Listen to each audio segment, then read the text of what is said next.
Olá pessoal, tudo bem? Hoje vou iniciar uma aula falando um pouquinho sobre alguns rituais que a gente pode estar fazendo com as ervas. Não vou estar aprofundando tanto, né? Porque tem alguns rituais que até os próprios guias ou durante os dias eu posso estar falando também. Alguns que até que vocês já sabem, né? Costume muita gente estar falando.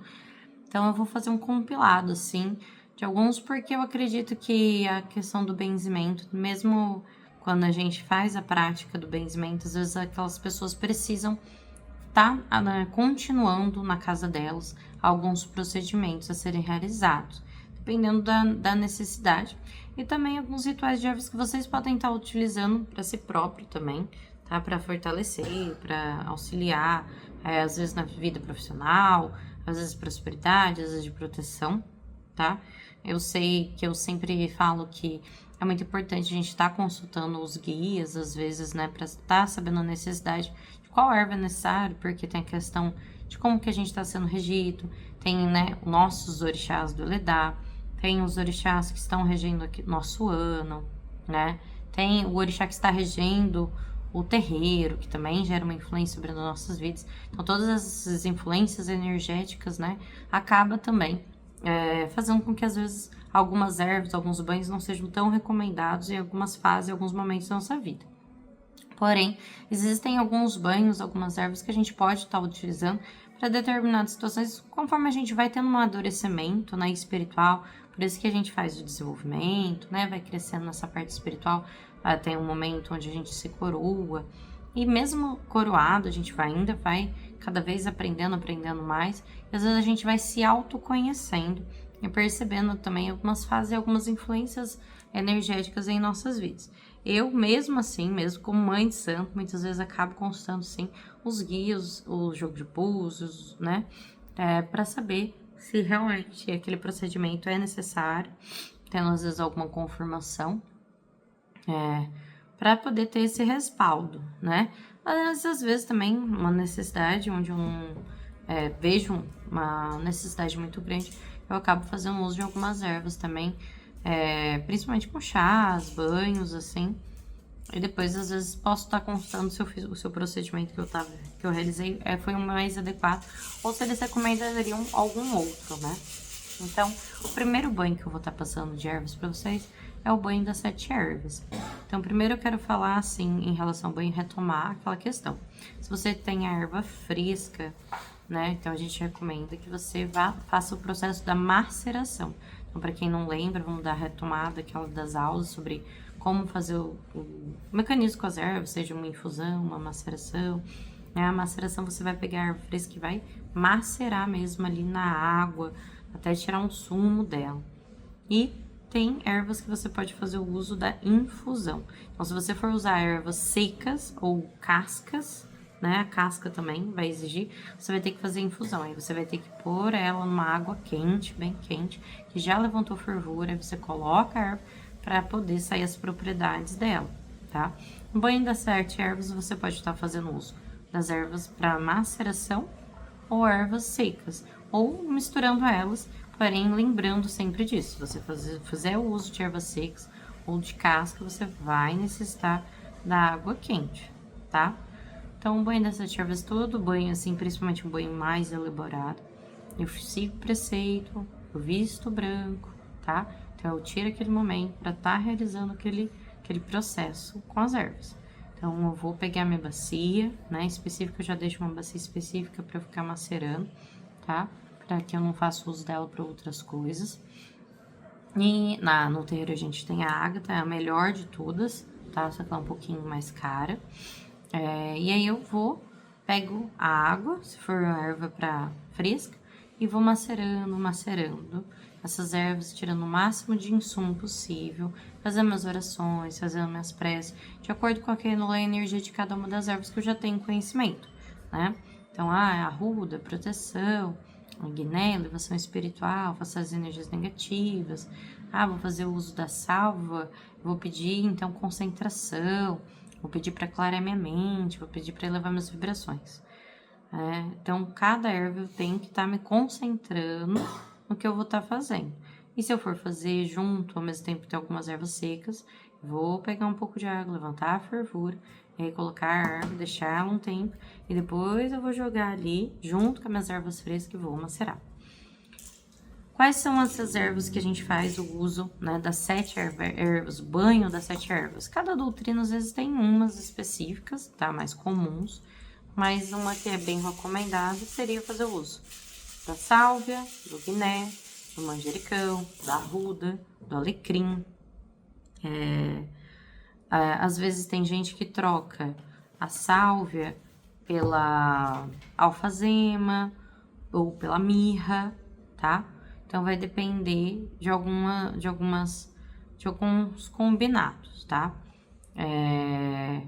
Eu particularmente costumo utilizar arruda, manjericão, alecrim, sálvia, guiné, alfazema, tá? Alfazema e pétalas de rosa branca. Porque são ervas mais fáceis da gente estar encontrando, ervas que têm uma grande propriedade de elevação. Às vezes eu troco a rosa branca pelo boldo também, tá? Então você pode fazer essa troca caso você não encontre.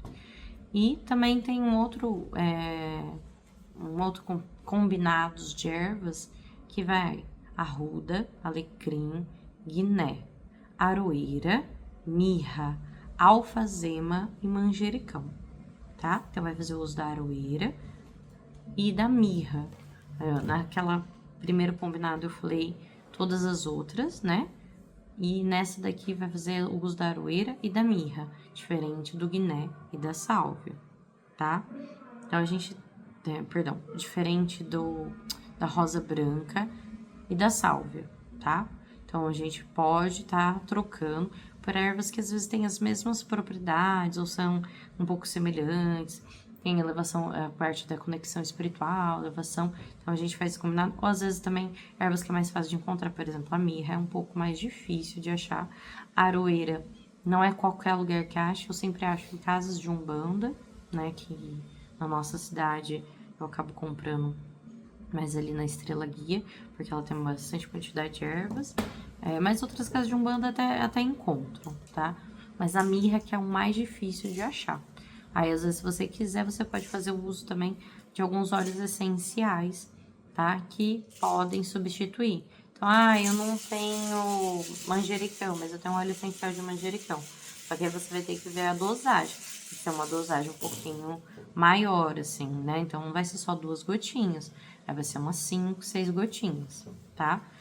E aí, o que você vai pegar? Depois que você macerou, né? Fez o seu preparado de ervas, você vai pôr ali no seu recipiente e deixar coberto, cobre com pano branco e deixa pelo menos uns 30 minutos. Aquela erva ser fortalecida e se manter, tá? Depois que você faz esse procedimento, né? Deixa um tempo descansar, aí sim você vai jogar no seu corpo. Você vai tomar primeiro o seu banho normal, lavar seu cabelo, tudo normal. E aí você vai jogar essa água em você. Eu acho que é mais legal você, como muitas ervas ao mesmo tempo, você às vezes peneirar, né? Então tirar o grosso, principalmente se você fizer o uso, por exemplo, da aroeira. A aroeira, ela é uma casca, assim, ela é meio dura. Então você vai e peneira ela. Peneira para que você possa tomar o banho, né? E não ficar às vezes fica no corpo assim, às vezes você fica incomodado para tirar. A erva às vezes fica uns pedacinhos, né? Na hora que você já peneira e joga, você evita se secar muito. Seca só meio por cima, tá? Evita se secar muito, só seca meio por cima, para que você aproveite bastante daquela energia sobre você. E como é um banho de 7 ervas, você pode estar fazendo uso dessas ervas desde a cabeça até os pés. Mas não é um banho que recomendo se você tomar sempre, tá? É um porquê. É um banho muito poderoso. É um banho muito forte, de grande descarrego, de grande limpeza astral, tá? E física. É um banho muito poderoso que abre a sua conexão, que expande a sua mente. Então, assim, é um banho que você tem que tomar cuidado para estar tomando, não é sempre, tá? Se você quiser, eu quero tomar a cada 2 meses, né? Uma vez por mês ainda eu acho que é um pouco demais, né? Só se você tá passando por uma fase muito difícil, aí tudo bem. Mas se não, dá uma segurada. Um banho também que é muito bom, a gente faz o uso, né? O banho com sal grosso. Mas o banho com sal grosso, ele é um banho que é de grande descarrego. Banhos quando tem muito descarrego, ele acaba tirando até mesmo as suas energias positivas. Então, é um banho que sempre você vai precisar depois fazer um banho energizante. Ou você misturar junto com o sal grosso uma outra erva que vai te energizar. Cuidado para não ser uma erva também de descarrego, porque senão vai ficar muito forte. E aí não é bom. Você precisa sempre ter uma erva energizante, que seriam as ervas mornas ou equilibradoras, né? Ou até mesmo as ervas frias. E o sal grosso. E o sal grosso você só tomar primeiro o banho de sal grosso, para depois tomar o banho, né, da erva energizadora. Você pode deixar escorrer um pouco o sal, porque o sal ele vai coça, ele incomoda. E é bom, não tem problema você tá deixando aquela água sair e cair sobre você. Outra coisa que eu queria explicar para vocês, que eu acho que assim, é muito importante, né? Às vezes a gente acaba esquecendo. A água que cai no nosso chuveiro, né? É uma água que vem de algum rio, né? Concordam? E por ser uma água ligada a algum rio, é uma água que também liga a nossa mãe Oxum. Então, às vezes, mesmo que você não tenha nenhuma erva, nenhum elemento assim, se você estiver lá no seu banho, fechar seus olhos, se concentrar, levar suas vibrações, mentalizar que aquela água tá caindo sobre o seu corpo, né? Sobre a sua cabeça. As águas de Oxum, você canta para Oxum, mentaliza ela te limpando, te purificando. E isso permite com que você também realize um banho, né? Um banho de descarrego, um banho energizante, como se fosse um banho de cachoeira, né? Que é um banho maravilhoso, tanto energizante quanto de limpeza, tá? Então você pode estar, desde que quando você faz as coisas, oração, concentração, mentalizando, eu faço muito isso também quando eu vou para as giras. Além do meu banho normal, eu deixo aquela água, né, cair sobre mim, mentalizando as águas de Oxum, me lavando, me limpando, me fortalecendo, me energizando. E a gente pode também fazer um combinado de banhos para prosperidade, para abertura de caminhos. Então, você pode agora, com conhecimento seu, né, sobre as ervas que auxiliam nessa parte da prosperidade, abertura de caminhos, fazer a união delas. E mesma coisa, se for erva seca, ferver, se for erva fresca, não, vai ter que fazer a maceração, tá? Então, mesma coisa de todos esses banhos, principalmente quando envolve mais de uma erva, tenta, se você conseguir ficar de preceito, tá de branco ali no preparo daquela erva, em oração, em concentração, porque isso potencializa o poder daquela erva. E vocês estando fazendo uso das ervas, vocês podem estar sempre provocando o axé de Ossai, para que ele desperte aquelas plantas sagradas, para que ele fortaleça, né, traindo o axé daquelas plantas, e você vai perceber que aquele banho vai se tornar 1000 vezes mais poderoso do que ele já é. Tá? Porque você está evocando a energia de Ossai, tá despertando ele naquele momento sobre aquelas ervas. Um banho de prosperidade, um banho muito comum é cravo, canela e folha de louro, né? Muitas entidades fazem uso desse banho, minhas entidades gostam bastante de abertura de caminhos, prosperidade. Você pode também estar substituindo por outras ervas que a gente tem um conhecimento que também tem essa ligação, folha de romã ou o fruto da romã, a folha da fortuna, noz moscada, também são outras ervas que também auxiliam nessa parte da prosperidade, da fartura. Se eu não me engano, a folha da pitanga também, a pitangueira. Então você pode estar substituindo, mas assim, muito comum a gente fazer o uso, folha de louro, canela, cravo, também abre caminho, é uma erva muito boa para essa parte de prosperidade, 1000 homens também. Então a gente tem que ter esse conhecimento e a gente fazer essa união para que a gente também crie banhos para a prosperidade. Não só os banhos tradicionais, como também as garrafadas que eu já falei para vocês também, que vocês podem estar fazendo o uso delas. Então, eu quero uma garrafada da prosperidade, para eu sempre estar, né, tendo acesso ali rapidamente. Isso vai estar auxiliando bastante, tá? A gente também pode fazer banhos calmantes. Se você for fazer banhos calmantes para crianças, aí tem que ver algumas ervas que não são descarregantes. Tem que tomar esse cuidado, tá? É muito comum para crianças a gente fazer o uso do banho da camomila, tá? Ela é muito utilizada porque é uma erva calmante, que você pode às vezes estar colocando na banheira ali do neném, tá? Então depende, a gente só tem que ter esse detalhe, porque não é toda erva que a gente pode estar fazendo uso para crianças, assim. Uma outra erva que a gente usa bastante para crianças é o alecrim, tá? Você pode pôr um galinho de alecrim, até se você quiser misturar um galinho de camomila com um galinho de alecrim ali, e também para nós. Aí a gente já vai colocar uma quantidade um pouco maior e um banho calmante para nós. Aí não necessariamente a gente só vai fazer o uso da camomila ou do alecrim, a gente pode fazer o uso da alfazema, a gente pode fazer o uso das lágrimas de Nossa Senhora. Então, aí a gente pode fazer uma união de outras ervas, tá? Em conjunto para um banho calmante, tranquilizante, tá? As folhas da maracujá, a gente pode estar em união para tranquilizar, para acalmar. Se em conjunto é uma questão mental, a gente pode fazer o uso do manjericão, que ele acalma a mente, clareia, o boldo, né, as pétalas de rosa branca. Então, a gente pode fazer uma união com essas ervas para acalmar, tranquilizar. Então, assim, é muito, muito legal, porque através desse conhecimento a gente pode criar alguns banhos e a gente também vai se conhecendo, né? Percebendo que às vezes alguns banhos são mais fortes, por exemplo, banho de rosa branca, para mim, muito forte, muito importante.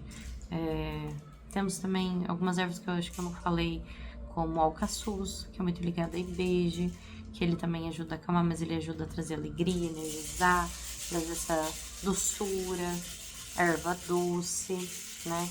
Capim-cidreira. Então, assim, a gente pode estar expandindo cada vez mais nossos conhecimentos e vendo e analisando quais ervas para nós, assim, às vezes, porque tem várias ervas que acalmam, várias ervas que trazem alegria, mas qual você já, né, no decorrer tanto que as entidades passam, que aí elas vão ter mais propriedades, que elas vão olhar energeticamente mais que você precisa, mas qual ervas vocês fazem uso, vocês percebem que, nossa, é impactante. Eu já tive conhecidos que falaram, nossa, quando eu tomo banho com a espada de São Jorge, meu Deus, né, eu também, a espada de São Jorge, eu chego até a vibrar meu corpo, e tem gente que não. Nossa, eu não senti tanto. Não quer dizer que a erva não tem efeito, tá? Isso que eu quero dizer. Não, você às vezes não percebe tanto, tá? Mas ela vai ter as mesmas propriedades, ela vai fundamentar no seu campo áurico. Mas algumas de uma forma um pouco mais intensa, assim, pontualmente. Temos também banhos que podem estar nos auxiliando na abertura, né? Do processo espiritual, na abertura espiritual, expandindo a nossa mediunidade. E a gente pode fazer uma união de algumas ervas que expande a nossa mediunidade. Uma muito conhecida é a erva de Santa Luzia, que a gente pode encontrar, né, em qualquer, assim, nas ruas ao redor, a gente pode estar encontrando a erva de Santa Luzia, o anis estrelados, as pétalas de rosa branca, a mirra, são muito famosos por expandir, né, e nossa conexão espiritual, assim como também a sálvia, tá, o jasmim e a alfazema. Então, a gente pode fazer uma união com essas ervas. Às vezes você não vai ter todas, mas 2 ou 3, e fazer essa fortalecimento e criar esse propósito, né? Então, por exemplo, se para as gírias é recomendado a sálvia, o aguiné, o alecrim, né, a ruda também, o manjericão, a gente pode estar fazendo o uso da alfazema com a sálvia, com as pétalas de rosa branca, que é ligada ao Oxalá, né? Que ajuda a gente expandir. A gente pode fazer uso também com anis estrelados. É uma erva maravilhosa, expansora, que leva as nossas vibrações, principalmente aí para as mulheres. É uma erva maravilhosa, tá? Além disso, a gente pode também estar criando ervas que auxilia a nossa mente. Então, a gente está com processos psíquicos, uma mente muito perturbada, muito conflitante, ou cansada. Então, a gente não consegue, né? Parece que avançar a parte intelecto, foco, concentração. A gente pode também estar fazendo o uso da erva anis estrelada, que ela vai estar ajudando maravilhosamente bem nessa parte. Ou também do girassol. O girassol a gente pode fazer uma mistura do girassol com anis estrelados, o manjericão e a alfazema. Porque o manjericão, ele atua, né, já na mente, clareando, auxiliando no foco. A alfazema sempre ajuda a limpar as emoções, tudo que fica atrapalhando, como se fosse uma névoa. O girassol clareando, tá? Expandindo também. E o anis estrelado também. Então, assim, a gente pode estar fazendo um uso para a parte da mente. Anis estrelado, girassol, a alfazema e o manjericão. Para a parte ali do espiritual, expandindo erva de Santa Luzia, rosa branca, alfazema, anis estrelado, jasmim. Essa união dessas ervas ali vai estar ajudando a expandir bastante. Podendo fazer uso também da sálvia. Então, são formas da gente expandir e elevar. A gente pode fazer, às vezes, até uma garrafada, igual eu falei, para você, vou ter a gira, vou ter uma gira de desenvolvimento, vou participar da apometria, né? Então, faz a garrafada, passa ali nos seus chakras, tá? Para expandir, para elevar suas vibrações. Ou, não tô num dia legal, tô com questões espirituais, percebo que às vezes tô captando energias negativas. Auxilie para que você expanda e conecte com o divino, expandindo mesmo a sua mente, mas de uma forma positiva, tá? Então, são formas de banhos para a gente poder estar atuando de uma forma mais intensa em algumas situações da nossa vida. Existem outros rituais que eu vou estar passando, né? Conforme a gente vai passando nas outras aulas, mas esses são bem interessantes. A gente também pode estar utilizando o escalda-pés, que é uma outra forma que eu estava falando para vocês, né? E o escalda-pés vocês podem estar utilizando água quente, né? Você pode pôr o sal grosso no escalda-pés, porque o pé ele puxa, ele retira. E ele também utilizar junto com o sal grosso outras ervas. Você pode estar usando as pétalas de rosa vermelha, as pétalas de rosa branca, tá? Que são muito comuns. Você pode estar utilizando o girassol, o alecrim. É muito bom para energizar, para tirar aquela energia de cansaço, sabe aquele dia que você chega em casa cansado do serviço. Então, é uma outra forma de você estar limpando, purificando, só que o escalda-pés, nessa forma, você vai precisar montar, né, o seu banho, se ferver ali, e a hora que você estiver colocando os seus pés, mentalizar, assim, que toda aquela energia negativa, densa, vai saindo, vai limpando, que através dos seus pés vai puxando e limpando todo o seu campo, né? Então, também fortalecendo e elevando suas vibrações, tá? É uma outra forma, mas você precisa desse momento de forma tranquila, mentalizar, pensando que tá sendo tirado, que tá sendo limpo, porque esse processo também de concentração é fundamental